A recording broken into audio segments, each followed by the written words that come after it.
Hello, reader friends, and welcome back to another TBR Jar Chooses My monthly TBR video. I have not done one of these in, I think April was the only month that I skipped because I already had a bunch of books that I wanted to read in April and I didn't want to overdo it, you know, with my TBR, so I just decided to not add to that and overwhelm myself. So we just kind of skipped the TBR video in general, but I do not have any crazy reading plans so far for May. So we're back to the TBR jar, and I honestly just have so much fun doing this, so I was really excited to, you know, like pull these little papers out and play this little game again. Very entertaining for me. Although the last couple times that I've done it, I've gotten a lot of the same ones, so I don't think I'm shaking it enough. And then someone also told me to pull out the ones that I picked for like the previous month, like keep those ones out so that I don't pick those again for the next month, and that was really smart. So whoever said that, thank you for the tip. Honestly, like I've been saying in my last couple of videos, my reading has been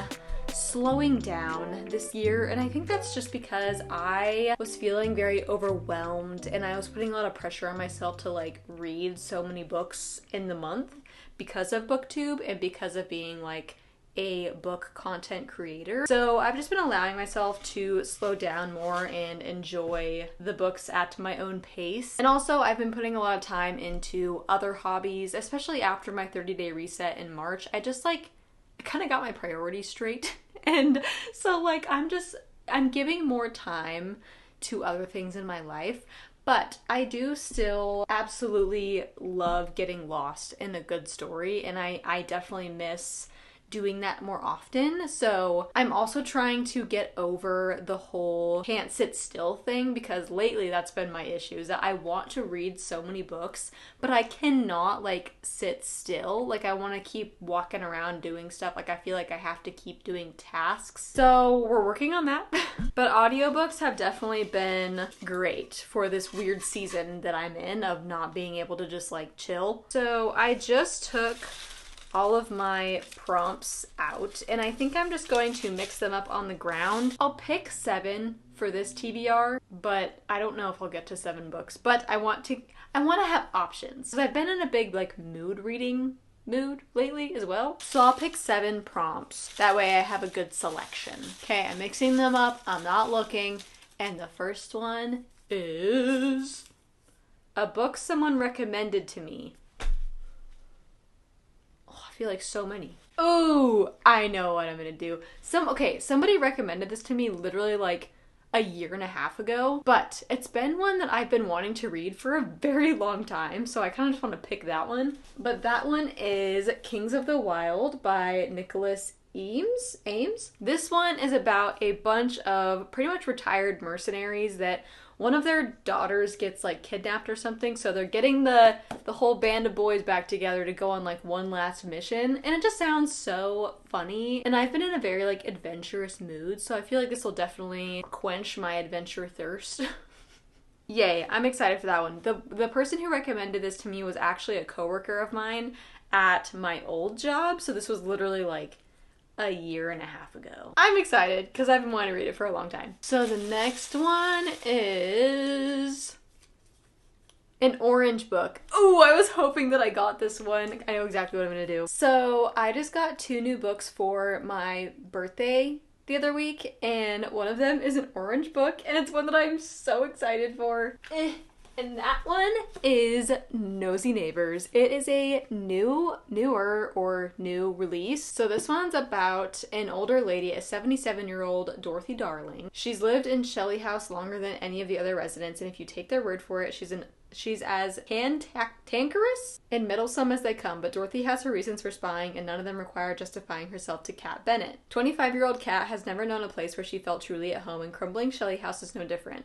Her neighbors find her prickly and unapproachable, but beneath her tough exterior, Cat's plagued by a guilty secret from her past. When their apartments face demolition, sworn enemies Cat and Dorothy agree to just one thing: they must save their historic building. But when someone plays dirty and one of the residents is viciously taken down, Dorothy and Cat seek justice. The police close the investigation too soon, leaving it up to the unlikely amateur sleuths with a playful Jack Russell Terrier at their side to restore peace in their community. So it's pretty much just about a really old lady and a younger girl teaming up to save their apartment building, and I just love a good story with like unlikely alliances, especially when they're like grumpy old people. So I just thought this was going to be so fun, so funny, and I'm very much looking forward to it. Okie dokie, next one is a book with talking animals.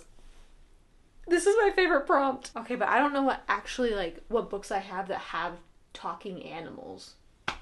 Obviously it's gonna be a fantasy.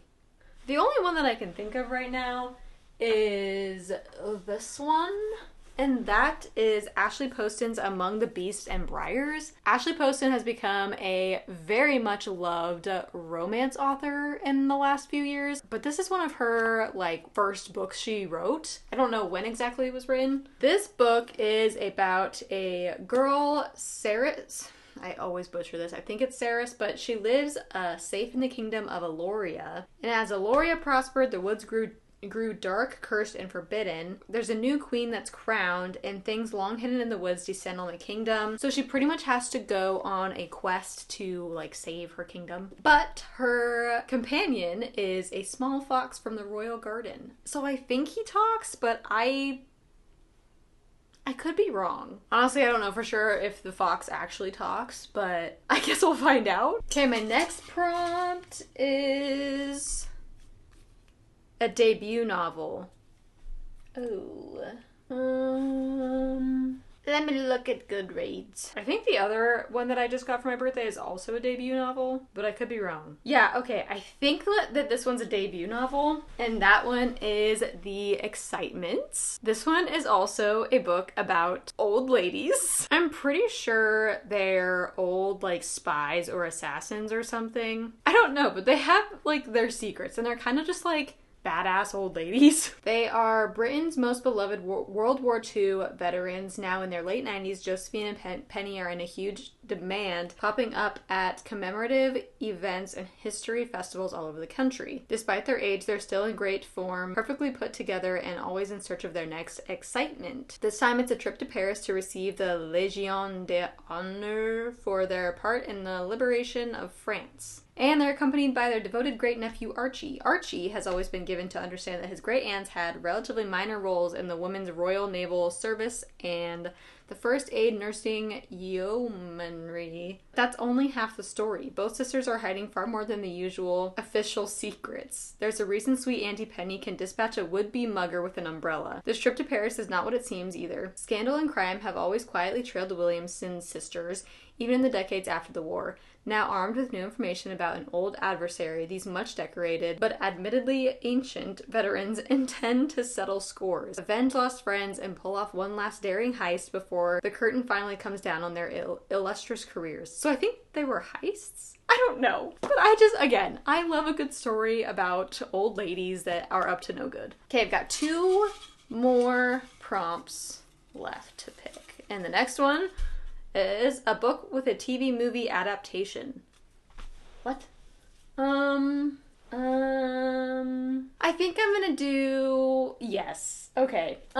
This one technically doesn't have a TV adaptation, but part of this world has a TV adaptation. Oh, actually, I'm a liar. I'm gonna pick a different one. So, okay, for this one, I was gonna pick Six of Crows because I know that they were like supposed to have an adaptation, but they ended up not or something. I don't know what happened, but I forgot that this other book that I've been wanting to read for a while actually does have a TV adaptation or a movie adaptation, and that is The Darkest Minds. I believe it is a movie. This one honestly kind of gives me some Shatter Me vibes, because it's about our main character, Ruby. She got sent to some government rehabilitation camp because she survived some mysterious disease, but it gave her, like, abilities. So Ruby barely escapes Thurmond with her life. On the run, she joins a group of kids who escape their own camp. So it's pretty much it's like found family, strange abilities, and all that good stuff. I've heard really good things about this series. It's kind of an older series, I think. I don't know exactly when it was written. 2018, I think. No. 2012. So this first book came out in 2012. But anyway, yes, this is the one I'm going to pick for TV movie adaptation. It's kind of a chunky book though, so I'm a little bit intimidated. It's okay. I'm sure it'll be good. Okie dokie. And our last prompt that we have is a rom-com. Oh, but which one do I want to do? Honestly, I don't know if I'm in the mood for a rom-com. I don't know what to do. I don't know if I'm in the... Oh, actually, I'm a liar. I do have a rom-com on my Kindle that I've been wanting to read for a while. I don't know if this is, like, super comical, but it is a romance with some comedic... I don't know, whatever. But that is Bringing Down the Duke. I have just been in the mood for like funny historical rom-coms. So the little synopsis on this says, England, 1879, Annabelle Archer, the brilliant but destitute daughter of a country vicar, has earned herself a place among the first cohort of female students at the renowned University of Oxford. In return for her scholarship, she must support the rising women's suffrage movement. Her charge, recruit men of influence to champion their cause. Her target, Sebastian Devereux, the cold and calculating Duke of Montgomery who steers Britain's politics at the Queen's command. Her challenge, not to give in to the powerful attraction she can't deny for the man who opposes everything she stands for. Sebastian is appalled to find a suffragist squad has infiltrated his ducal home, but the real threat is his impossible feelings for green-eyed beauty Annabelle. He is looking for a wife of equal standing to secure the legacy he has worked so hard to rebuild, not an outspoken commoner who could never be his duchess. But he wouldn't be the greatest strategist of the kingdom if he couldn't claim this alluring blue stocking without the promise of a ring, or could he? Locked in a battle with rising passion and a will matching her own, Annabelle will learn just what it takes to topple a duke. It just sounds fun. It sounds funny. It sounds like it could be a disaster in the best way. So that is the one that we are going to do for a rom-com. So we've got Bringing Down the Duke, we have got The Darkest Minds, we have got The Excitements, Among the Beast and Briars, Nosy Neighbors, and Kings of the Wild. Honestly, this is a pretty decent TBR. I'm so happy that the 2 books that I got this month are on this TBR. Like, that just worked out so perfectly. Let me know what you guys are reading. I'm going to be posting some more fun little like lifestyle vlogs coming up, so stay tuned for those. And then hopefully I'll do some reading vlogs out of the books that I read this month. But until then, go relax, read some books, have a good time in the sunshine, enjoy the spring, and I will see you guys in my next video. Mwah!